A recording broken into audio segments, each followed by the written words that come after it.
Hi, it's Kim Krause-Schwamm, and I'm back at you. We're going into the leads module, and we're going to start with a getting started video where I'll be talking about secrets to writing killer leads.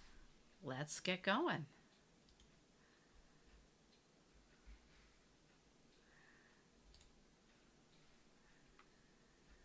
All right, let's talk about what is the job of your lead. It's to hook your prospect in. The headline, as we've talked about, is just the bait. And it's to prime your prospect to buy at the earliest, most critical stage. And, even more important, keep him or her reading the rest of your sales letter or message. So what exactly is a lead? And it's also spelled LEDE in traditional advertising circles. So in long form copy, the lead is the first few hundred words of your copy in the opening paragraphs of the sales letter, or in those slides or script for a video sales letter. It's the first thing your prospect reads or hears after the main headline. If you don't hook your prospect into sticking with you during this crucial beginning stage, you'll lose him or her no matter what else you do later. So that's why your headline and lead are the most important parts of your copy. It's all due to the 80-20 rule, which you've probably heard of before. Chances are you've heard that 80% of your results often come from 20% of your total effort. Well, that's true when you look at your headline and lead. In most cases, about 80% of the success or impact that your promo has on a prospect is based on the first 20% of the sales copy. And that 20%, it's typically your headline and lead. It's one reason why testing new headlines and leads can often produce stronger increases in response and keep promos alive and working longer. In other words, having a strong lead your prospect just has to read is pretty darn important. You want to hook them in with your headline, have them glide right into the lead, and make it impossible for them to stop reading. Let's go over the most essential components of a lead, and we'll be getting into this a lot more in this module. A strong opening sentence. That first sentence is so important, and I see so many people not really focus on it or kind of flub it up. And we'll get into do's and don'ts with strong opening sentences a little bit later in another video in this module. The second is a connection to the main headline. Again, this is where you want them to transition smoothly and effortlessly from whatever they read in the headline into starting off with the lead section of your copy. There shouldn't be a big disconnect. It shouldn't be have the headline about something else and then suddenly you're off to some other angle. So there needs to be some kind of connection. A continuation of that one powerful big idea. Again, in that lead section, you want to have, thread that big idea. Don't hook them in with, the one stock that's going to, change everything in 2023. And then they get in and you're talking about, 5 ways to make money in 2022 or some other thing, right? That you hooked them in with the one idea, and that's what they want to hear about. A single desired benefit or promise. Yes, it's very tempting if your product does a lot of things to want to tell them everything right out of the gate, but you've got to pick one. What is that one main benefit or promise that you are hinting at or making directly in your headline and that you're going to lead with in your opening copy? A core emotion that resonates. It could be pain, greed, hope, envy. It could be all sorts of different things. Tap in some of those core emotions that the prospect, help them feel like understood and this is for me. Get them fired up and passionate about, I need to get a solution to this problem, or this is something that's really going to make me better off in ways I desire. And a story that stimulates curiosity or overcomes skepticism. And again, don't confuse this with a story lead. We will get into story leads, and that's an option. Not every single lead needs to be a story lead. But you can write it very much like a story. You can have it be you want it to be very conversational, and there should be kind of little mini stories that you tell throughout that are basically allowing you to do demonstration.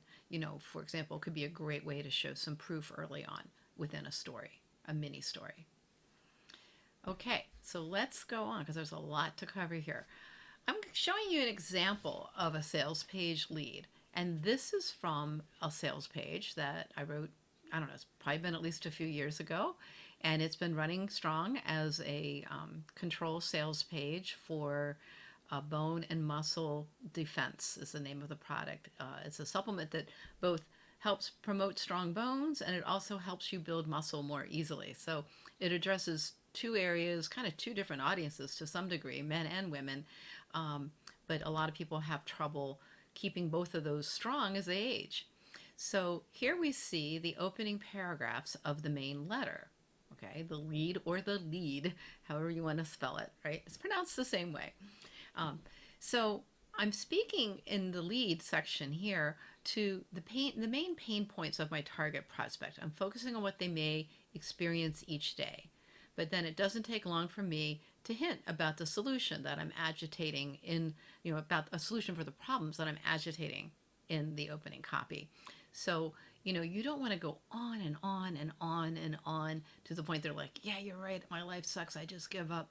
You've got to at least hint at there's hope, there's a solution. This is why, again, with headlines, I feel like 100% fear headlines don't really work well. They can be turning people off. You have to give them some hope. You have to show them that desired transformation or benefit that they want.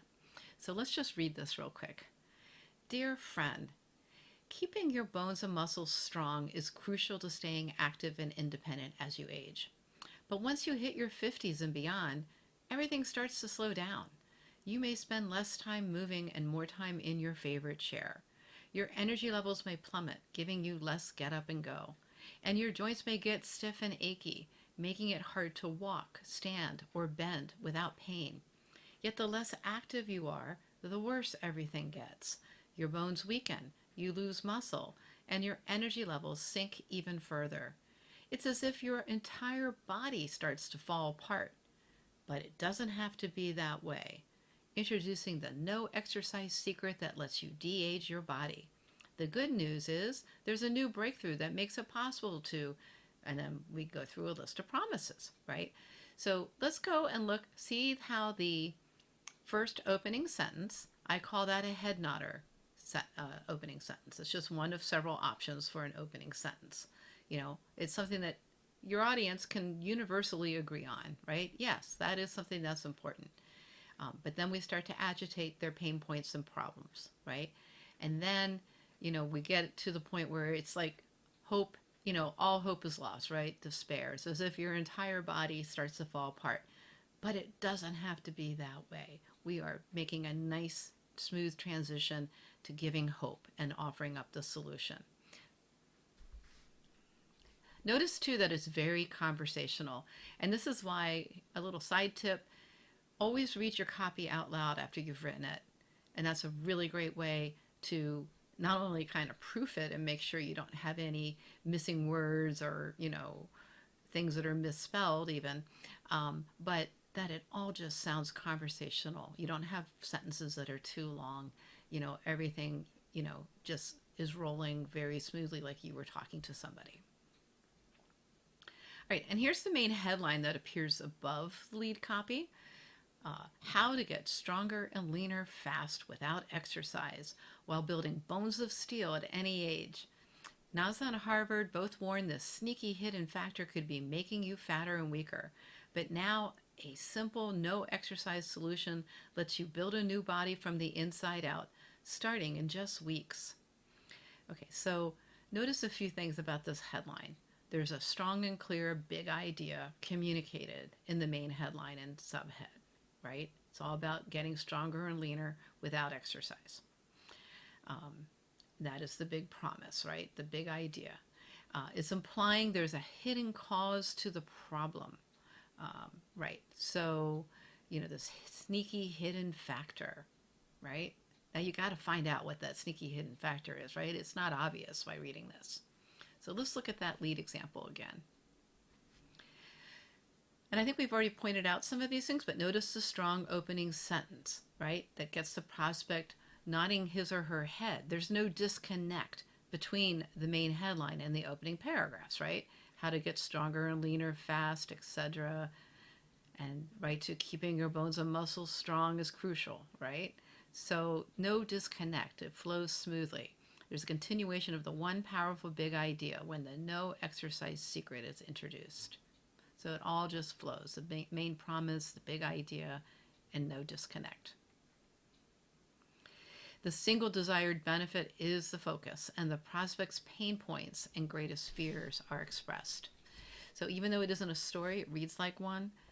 It's very conversational. It's painting a picture of what's possible to keep the prospect reading further. You'll get into that more with the bullets that come after the solution is hinted at. Pack on pounds of muscle where there was once only flab.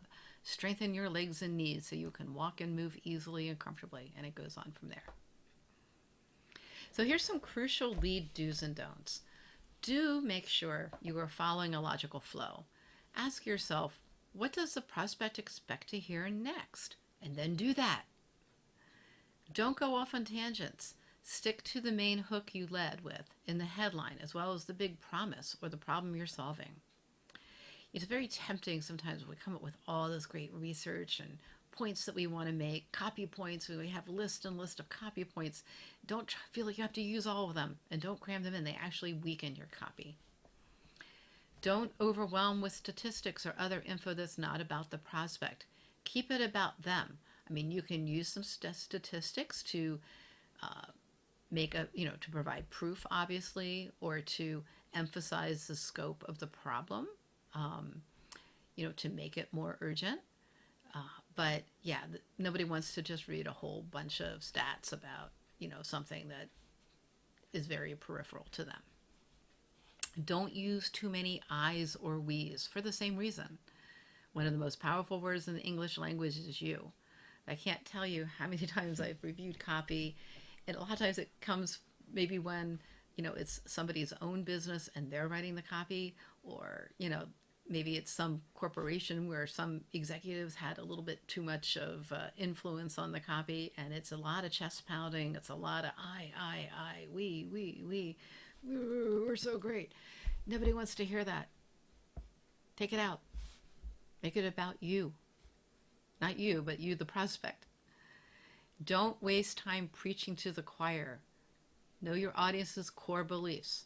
Okay, so what I mean by that is, and I've seen this happen before, we know a lot of people in the alternative health market, for example, are not interested in taking drugs, right? Prescription drugs. And they think that the drug companies are, charging way too much and loading them up with side effects, and it's just big pharma's out to get them, right? And you can acknowledge and agitate that belief, but you don't want to preach on and on and on about something that they already believe, right? So you can agitate it, but don't let it slow your copy down. Keep the energy high so your prospect moves through your copy.